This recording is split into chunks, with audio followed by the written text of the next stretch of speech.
Oreo and I are going to talk about Norwegian ransomware, or at least I am.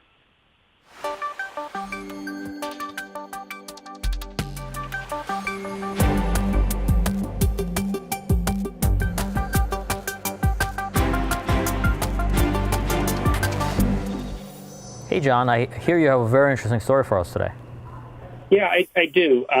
There is a company in Norway, which maybe not everyone's familiar with, which is called Norsk Hydro, which is a large aluminum manufacturing company. They had a situation with ransomware.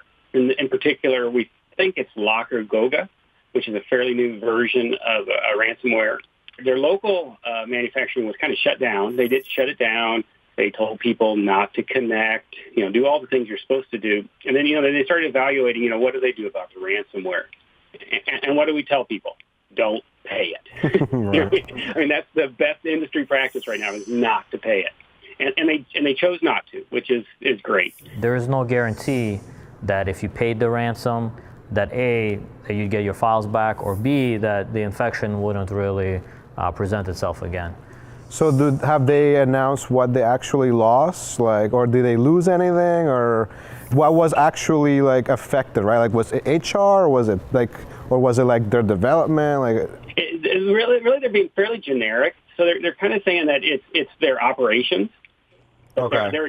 It sounds to me like it's almost like everything on the network. I mean, the actual employees are told not to connect any devices to the company's network. Okay.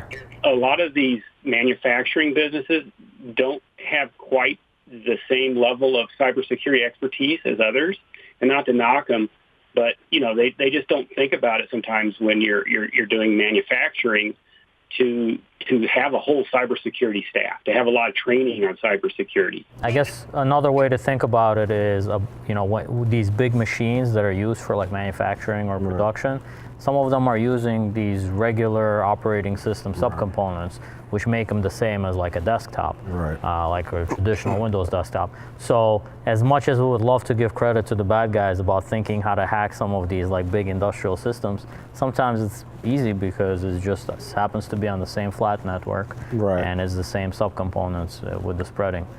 A lot of them, there was not too many years ago, I know I talked to a person who was in the same business, hydroelectric, and they were still running Windows 3 servers. Wow. What were they running? It's crazy. And the thing, too, that always gets me about these ransomware cases is, how do you know if you do pay them that they're actually going to unlock you?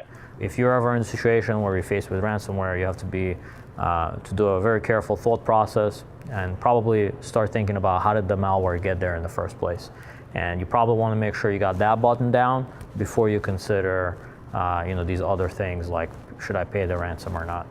Do we know how much they were being asked for? Was it 20,000, 30? Because I know a lot of places do pay it because they feel like the cost of just paying this ransom is a lot cheaper than the amount of hours or the amount of information they would have lost otherwise.